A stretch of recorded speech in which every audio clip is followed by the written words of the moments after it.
इसका उद्देश्य ये है कि जिससे कि किराएदार और जो मकान मालिक हैं उनके जो अधिकार हैं उसमें ट्रांसपेरेंसी आ सके और एक बैलेंस को स्थापित किया जा सके। टेनेंसी एक्ट के नए ड्राफ्ट पर ये कहना है नवीन शर्मा का, जो दिल्ली हाईकोर्ट में एडवोकेट हैं। नमस्कार, आज है गुरुवार 3 जून और आप सुन रहे हैं डेली न्यूज कास्ट। पूरी बात सुनते हैं कुछ देर में, उससे पहले एक नजर इस वक्त की बड़ी खबरों पर। पटना एम्स में भारत बायोटेक की कोवैक्सीन का बच्चों पर ट्रायल शुरू। अगले 1 महीने में 525 बच्चों पर किया जाना है परीक्षण। ट्रायल सफल हुआ तो जल्द बनेगी बच्चों की वैक्सीन। उधर केंद्र सरकार के मुताबिक अब तक 22 करोड़ को लगी वैक्सीन। 18 से 44 साल के 10 लाख लोगों को लगी टीके की पहली खुराक। कोवैक्सीन की कमी के मुद्दे पर दिल्ली हाईकोर्ट ने दिल्ली और केंद्र को भेजा नोटिस। कहा, टीके कम हैं तो क्यों खोले इतने सेंटर। महाराष्ट्र को जब लगा कि वे दूसरी खुराक नहीं दे सकते तो बंद कर दिए थे सेंटर। एंटीगा से भागने के बाद डोमिनिका में पकड़े गए भगौड़े हीरा कारोबारी मेहुल चौकसी को भारत डिपोर्ट किए जाने के पक्ष में है वहां की सरकार। अदालत से कहा, चौकसी की याचिका में दम नहीं, भारत का पक्ष मजबूत। इजराइल के प्रधानमंत्री बेंजामिन नेतन्याहू को कुर्सी से उतारने के लिए विपक्षी दलों के बीच हुआ समझौता। दोनों दलों के नेता बारी बारी से संभालेंगे प्रधानमंत्री पद का कार्यभार। पिछले 12 साल से शासन संभाल रहे थे नेतन्याहू। वहीं नेतन्याहू विरोधी इसाक हर्जोग बने इजराइल के अगले राष्ट्रपति। अब खबरें काम की। जामिया मिलिया इस्लामिया ने जारी किया पीएचडी शेड्यूल। जुलाई के दूसरे हफ्ते में होंगे एंट्रेंस टेस्ट। सिंगापुर जाने से पहले अब पेश करनी होगी कोरोना वायरस जांच की वैध रिपोर्ट। नियम सिंगापुर के नागरिकों पर भी लागू। आज का सबसे बड़ा न्यूज पॉइंट है, मॉडल टेनेंसी एक्ट को मंजूरी मिलने से किराएदार और मकान मालिकों को क्या होगा फायदा। पूरी तस्वीर समझने के लिए बात करते हैं दिल्ली हाईकोर्ट के वकील नवीन शर्मा से। केंद्रीय कैबिनेट ने मॉडल टेनेंसी एक्ट के ड्राफ्ट को मंजूरी दे दी है। राज्य चाहें तो इस ड्राफ्ट को ही नया कानून बना सकते हैं या मौजूदा कानून में संशोधन कर नए मसौदे में दिए प्रावधान लागू कर सकते हैं। नवीन शर्मा जी, लंबे समय से इस क्षेत्र में सुधार की मांग की जा रही थी, तो टेनेंसी एक्ट के इस नए ड्राफ्ट में क्या बदलाव किए गए हैं और इनका क्या फायदा होगा?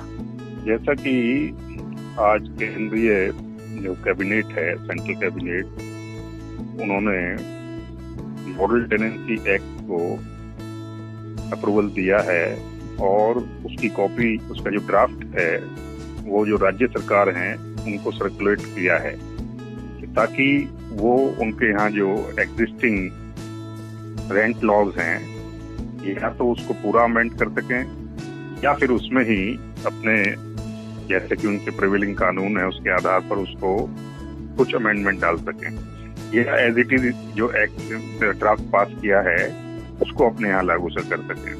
क्योंकि काफी लंबे समय से ये बात चलती रही थी। पहले कहा जाता था कि जो मौजूदा कानून था वो किराएदारों के फेवर में था, फिर कहा जाता था कि कुछ ऐसे बात कही गई कि भाई मौजूदा कानून उसके बाद जो आए या कुछ जजमेंट आए वो लैंडलॉर्ड के फेवर में थे।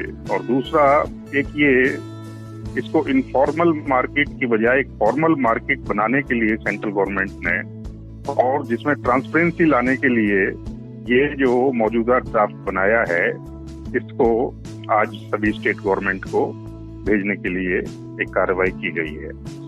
इसका उद्देश्य ये है कि जिससे कि किराएदार और जो मकान मालिक हैं उनके जो अधिकार हैं उसमें ट्रांसपेरेंसी आ सके और एक बैलेंस को स्थापित किया जा सके, इसलिए ये ड्राफ्ट बनाया गया है। अब जो इसमें थोड़े से चेंजेस हैं उनके बारे में अगर आप कहें तो मैं बताता हूँ जी। तो इसमें ये प्रावधान किया गया है कि जब भी कोई किराएदारी की शुरुआत होती है तो मकान मालिक और किराएदार के लिए कंपल्सरी कर दिया गया है कि वो एक टेनेंसी एग्रीमेंट करेंगे। क्योंकि अभी तक देखा गया था कई बार एक फॉर्मल एग्रीमेंट नहीं होता था, वो मकान किराए पे दे दिया जाएगा। लेकिन अगर ये एक्ट लागू होता है या जो स्टेट गवर्नमेंट है वो अपने अमेंड करते हैं, तो इसमें एक रेंट अथॉरिटी बनाई गई है और किसी भी किराएदारी को शुरू करने के बाद 2 महीने के अंदर ये मैंडेटरी कर दिया गया है कि उस रेंट एग्रीमेंट को मकान मालिक और किराएदार दोनों ही वो उस रेंट अथॉरिटी को किराएदारी शुरू होने के 2 महीने के अंदर उस रेंट अथॉरिटी को इन्फॉर्म करेंगे। और जो रेंट अथॉरिटी है वो दोनों को एक यूनिफाइड आइडेंटिफिकेशन नंबर देगी और उसको अपनी वेबसाइट पर भी अपलोड किया जाएगा। दूसरा, इसमें एक प्रावधान किया गया है, क्योंकि अभी इसमें कोई ट्रांसपेरेंसी नहीं थी, कोई 6 महीने का, कोई 10 महीने का, कोई 5 महीने का, जैसे जिसकी इच्छा होती थी अपने हिसाब से वो सिक्योरिटी डिपॉजिट ले लेते थे। लेकिन अब इसमें ये प्रावधान किया गया है कि अगर रेजिडेंशियल प्रॉपर्टी है तो 2 महीने से ज्यादा का सिक्योरिटी डिपॉजिट नहीं ले सकते, और अगर कमर्शियल प्रॉपर्टी किराए पे दी गई है तो उसमें 6 महीने से ज्यादा सिक्योरिटी डिपॉजिट नहीं ले सकते। और जो इंडस्ट्रियल प्रॉपर्टी है उसको इसके प्रीव्यू से बाहर रखा गया है। फिर इसमें आगे प्रावधान किया गया है कि अगर जो है, मान लिया जैसे कि पहले शिकायतें मिलती थी, जब थोड़ा सा डिस्प्यूट हो जाता, मकान मालिक जो है वो जरूरी सप्लाई जैसे पानी बिजली जैसी जो बेसिक जरूरतें हैं, आधारभूत जरूरतें हैं, उसमें कोई रुकावट पैदा करते थे, तो अगर वो ऐसा होता है तो उसमें रेंट अथॉरिटी को किराएदार जो है वो एक शिकायत दे सकता है और इसमें रेंट अथॉरिटी एकदम से उसमें इंटरिम ऑर्डर भी पास कर सकती है। और रेंट अथॉरिटी के लिए ये भी कहा गया है कि वो 1 महीने में इस तरह की शिकायत को फाइनली डिसाइड करेगी, और अगर ऐसा पाया जाता है कि लैंडलॉर्ड ने जानबूझ के किया है तो उसके ऊपर 2 महीने के रेंट के बराबर पेनल्टी भी डाली जा सकती है। और अगर रेंट अथॉरिटी ये देखती है कि ये झूठी कंप्लेंट है, फ्रीवियस कंप्लेंट है, तो उसमें किराएदार के ऊपर भी पेनल्टी डाली जा सकती है। तो कहीं ना कहीं ये दोनों के जो अधिकार और कर्तव्य हैं जी लैंडलॉर्ड और टेनेंट के, उनको परिभाषित करने के लिए और उनको बैलेंस करने के लिए ये कानून जो है लाने की कोशिश की जा रही है। जी, शहरी इलाकों की अगर बात करें तो यहाँ किराए के मकानों की बड़ी मांग होने के बावजूद हजारों मकान खाली पड़े रहते हैं। तो नए बदलावों से इस समस्या का कोई हल निकल सकेगा क्या? बिल्कुल, इस जो प्रपोज्ड एक्ट है इसका आशय ही यही है, क्योंकि अब जैसे जैसे मार्केट ओपन हो रही है, लिबरलाइज हो रही है, बड़ी बड़ी मल्टीनेशनल कंपनियां भी आना चाहती हैं और कई बार लोग किराए पे लेना चाहते हैं, तो उसमें उनके कई संशय होते हैं। तो इसीलिए इस एक्ट के द्वारा इसमें ऐसे प्रावधान किए गए हैं, क्योंकि पहले मौजूदा कानून में ऐसा देखा गया था कि वाद विवाद बड़े लंबे चलते थे, लोग फ्रस्ट्रेट हो जाते थे, कोर्ट में बड़ा टाइम लगता था। इसीलिए इस एक्ट में ऐसा प्रावधान किया गया है कि इसमें डिस्ट्रिक्ट कलेक्टर और डिस्ट्रिक्ट मजिस्ट्रेट को रेंट कोर्ट और रेंट ट्रिब्यूनल की पावर दी गई है। और उसमें बड़ा स्पेसिफिक लिखा गया है कि वो 6 महीने के अंदर कोई विवाद होने पर उसको फाइनली डिसाइड करेंगे और अपील होने पर अपील को भी 6 महीने में डिसाइड करेंगे।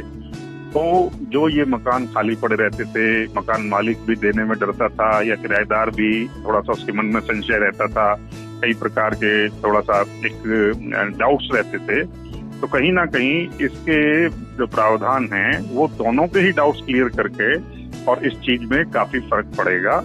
और ये जहां तक मैं समझता हूँ ये एक स्टेप ऐसा है कि जो कि मकान मालिक और किराएदार दोनों के ही फेवर में है।